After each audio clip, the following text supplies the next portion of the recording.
Naku po mga kababayan, breaking news po ito. Ayon po sa balita ng Daily Tribune, 2 hours ago mga kababayan, ay 4 hours ago pala. Ayan. Sabi dito, Secretary Remulla, no warrant issued versus Senador Marcoleta. Wala nga bang warrant issue mga kababayan o nabahag lang ang buntot? Kaya hindi na bibigyan ng warrant si Senador Marcoleta. Ano masasabi nyo dito mga kababayan? Sabi dito, basahin natin yung buong ulat. Interior and Local Government Secretary Junvic Rimulya on Sunday said there is no warrant of arrest against Senator Dante Marcoleta, who recently claimed he had received information that a warrant could soon to be issued against him. Sabi pa dito, no case filed against him, Senator Marcoleta. Remulla told the Daily Tribune, noting that charges must first be filed before a warrant can be issued. For a warrant to occur, a charge must be filed against him at the Sandigan Bayan. I know of no such charges being filed. The DILG chief said, ayan mga kababayan, yung buong pahayag dito sa Daily Tribune, no? So, parang kailangan daw munang mag-issue daw ang Sandigan Bayan mga kababayan, na bago daw yata mabigyan ng warrant. So, yun yung pagkakaintindi ko. So, sa ngayon, dahil nga may mga issue na nagtalo-talo sa krame, yung DILG tsaka yung PNP sa conference daw, ay hindi malaman kung sino daw ang magbibigay ng warrant of arrest kay Senador Marcoleta. Tapos ngayon yung balita ay no warrant issued daw versus Senador Marcoleta. Baka natatakot kasi nga may mga lumalabas nga mga kababayan na baka pag binigyan ng warrant of arrest Senador Marcoleta ay hindi papayag yung mga kaanib na mangyari ito kay Senador Marcoleta. Dahil alam naman natin yung ipinataw na warrant of arrest kay Senador Marcoleta ay gawa-gawa lang. Galing mismo yan kay Senador Marcoleta. At sabi niya ay imbento lamang daw ito mga kababayan. Kaya yun po yung siguro na nangyari at hindi na ito itutuloy. Pero sa palagay ko mga kababayan, baka sa mga susunod na araw, kasi itong administrasyon na to, yung mga ganyang tactics nila, yung bang sinasabi nilang walang warrant daw, pero mga sa susunod na araw, mga susunod na linggo, bigla na lang magbibigay ng warrant. Katulad kay Senador Bato de la Rosa, wala daw inisyu na ICC warrant, pero nung pumunta siya sa Senado, bigla na lang may dumating na warrant, diba mga kababayan? Kaya iba magtrabaho itong administrasyon na to. Talagang gugulatin ka na lang bigla. Ganun sila ano, ka tindi, no? Kahit na mali ay gagawin nilang tama mga kababayan. So, ganun po yung mangyayari.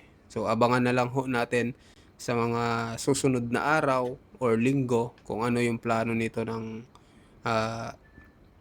PNP at ng DILG, kung bibigyan ba talaga nila ng warrant ito si Senador Dante Marcoleta. So ngayon naman mga kababayan, punta po tayo dito sa channel ni Tinig ng Karunungan, dahil isa rin po ito mga kababayan sa mga membro po ng Iglesia ni Cristo na talagang sinabi niya na mangyari na ang mangyari, hindi kami papayag na babuyin ang sentral ng Iglesia ni Cristo. So, yun po yung sinabi niya mga kababayan, kasi nabalitaan niya rin na may mga nababasa daw sila na mga post na papasukin nga daw yung templo ng Iglesia ni Cristo. So, yung ibang mga membro ng INC ay nagsalita na rin, talagang nagbigay ng kanilang mga damdamin, ng kanilang mga komento na talagang hindi sila papayag na matulad sa KOGC itong Iglesia ni Cristo, lalo na po yung Central, mga kababayan, kasi yun yata yung allegedly na sabi daw papasukin, tapos parang ipapalabas na nandoon daw si Bato de la Rosa sa loob ng iglesia at maglalagay ng mga witness na kunwari na nakita nila si Senador Bato de la Rosa na sa loob daw ng Central. So ito, pakinggan nyo mga kababayan yung pahayag ni Tinig ng Karunungan. Ito na po. Pagbati po mga kababayan, patuloy po kayong nakikinig sa Tinig ng Karunungan, Iglesia ni Cristo Central Office. Pinagtatangkaang pasukin ng administrasyon. Religious rally sa June 28, kasado na. Napakabigat ng mga impormasyon at balitang bumangon at atin pong nababasa na kumakalat din hanggang ngayon, lalo na sa social media. Mantakin ninyo mga kababayan, mga kapatid ko sa pananampalataya. Kahapon habang ako'y nagsuscroll, abay sunod-sunod yung mga nababasa po namin na ang administrasyon daw po na ito ay ang Iglesia ni Cristo ay igaya sa KOJC. Mga kababayan, Hindi po hindi maaari mga kababayan, hindi matutulad sa KOGC itong iglesia. Iba ang pananampalataya ng mga kaanib sa Iglesia ni Cristo. Maniwala kayo sa akin. na alam nyo po kung paanong sinalaula ng administrasyon na ito ang KOJC sa layuning halughugin, hanapin, at upang maaresto si Kibuloy, pinasok ng mga otoridad ang mga ari-arian ng KOJC. Sukdulan na pati yung gusaling sambahan na kinikilala ng mga kaanib sa KOJC na sagrado para sa kanila, abay, binaboy, sinalaula. Mantakin ninyo, pinasok ng mga otoridad. Kundi kami nagkakamali, nagbutas pa sa sahig. Ayun na nga, binutasan pa mga kababayan, di ba? Ang leader nun si General Torre. Hinahanap daw nila yung heartbeat ni ni Pastor Kibuloy, mga kababayan. Yun yung nakakatawa doon, di ba? Yung hinahanap daw nila yung heartbeat, kaya binutas daw yung semento.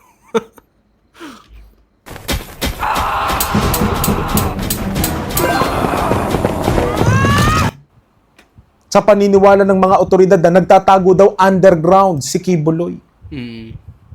Talagang winalang galang, winalang respeto ng mga otoridad sa atas ng administrasyon na ito na mahuli lamang si Kibuloy. At yun ang naging bunga. Binaboy, binastos ang mga kaanib sa KOJC. Ngayon, mga kapatid ko, papayag ba tayo? Itutulad tayo? Hindi. Sa ganyang ginawa nila sa KOJC? Hindi. Hindi. Ako na nagsasabi mga kababayan, hinding-hindi sila uubra. Yun nga lang kalat na may makita kami sa gusaling sambahan. Talagang gagawin naming basurahan yung aming mga bulsa para yung kalat na makikita namin, kahit gaano pa katiting yan, kahit balat lang ng candy halimbawa yan, pupulutin namin yun. Ilalagay namin sa bulsa yon para lamang mapanatiling malinis, maayos ang gusaling sambahan. Yun pa kayang babuyin? Yun pa kayang salaulain? Butas-butasan?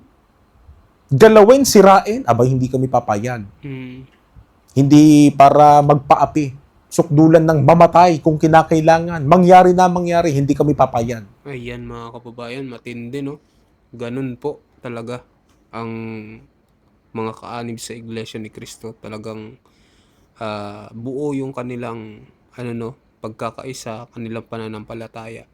Talagang pag may nagkanti dyan, kahit sa isang membro, mga kababayan, talagang gagantian, mga kababayan. Ganun po ang mga kaanib sa Iglesia ni Cristo. Mababait po ang mga kaanib sa Iglesia ni Cristo. Pero kung gaguhan lang din yung gagawin nila at hindi susundin yung mga batas-batas, ay talagang mangyari ng mangyari. Ganun talaga, mga kababayan. Teka, bakit nga ba bumangon yung ganyang impormasyon at bali-balita sa social media? Bakit biglang nagkaroon ng usap-usapan ngayon na tinatangka ng administrasyong itong pasukin ang central office ng Iglesia ni Cristo? Mabuti pa po ay pakinggan natin itong ipinost ng isang content creator na si Jesus Busi Duque the First, na ito ay Duterte supporters po eh.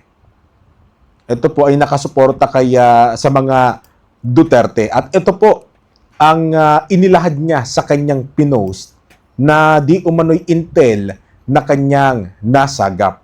Pakinggan po natin. Ito yung nakuha kong balita kahapon, no? Yan.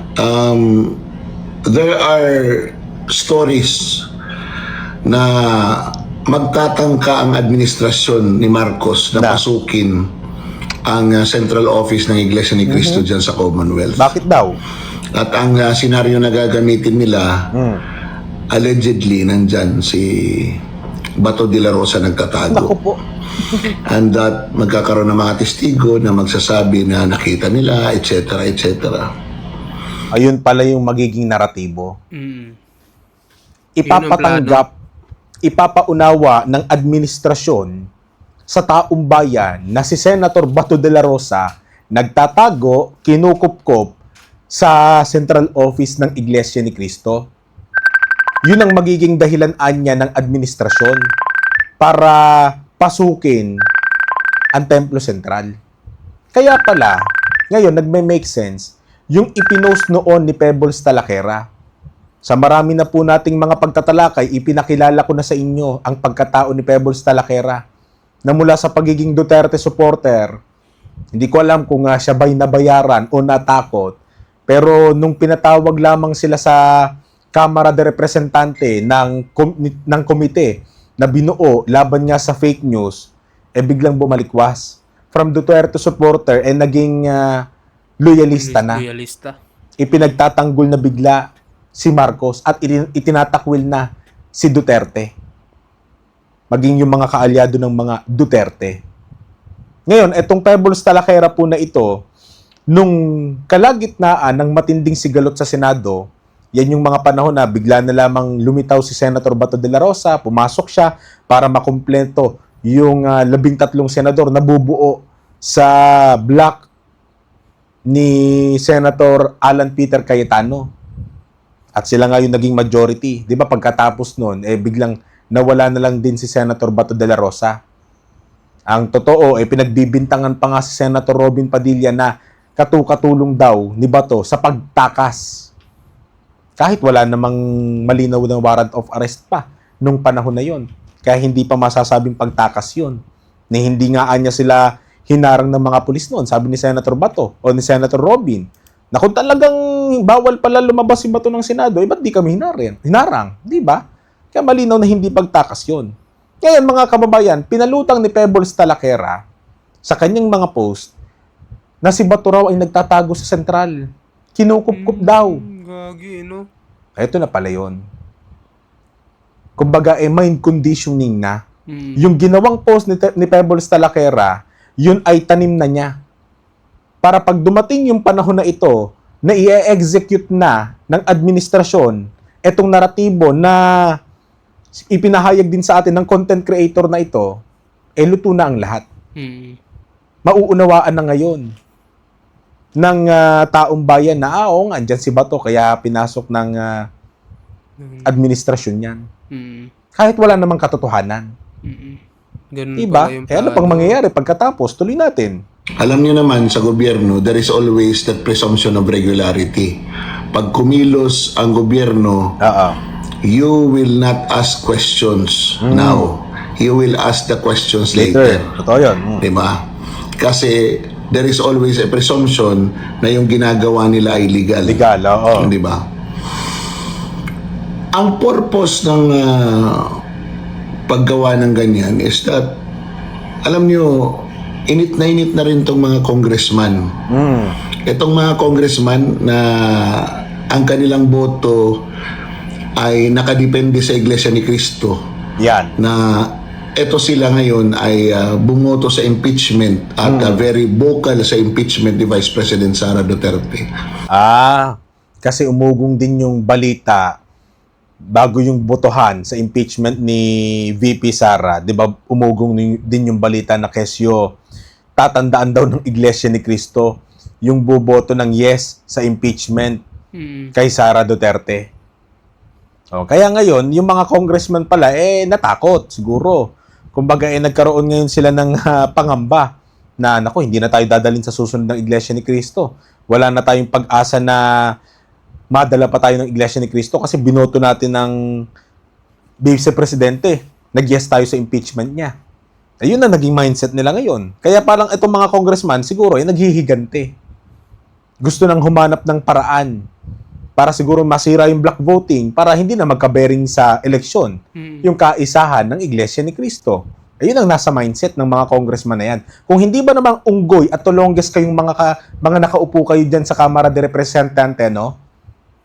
หากคุณพร้อมที่จะสร้างแรงบันดาลใจให้กับผู้ที่มองหาทริปเดินทางช่วงปีใหม่ Medyo mahaba pa po itong video ni Tinig ng Karunungan. Sa mga gusto pong manood ng kanyang mga video, punta po kayo sa channel ni Tinig ng Karunungan kasi talagang magaling po magpaliwanag, no, about dito sa mga kaganapan, lalo na about sa Iglesia ni Cristo, mga kababayan. So sa lahat din ng bagong pasok dyan, mga kababayan, huwag po kayong makalimot na mag-subscribe sa ating YouTube channel. Maraming salamat po sa inyong lahat. Hanggang dito na lamang po.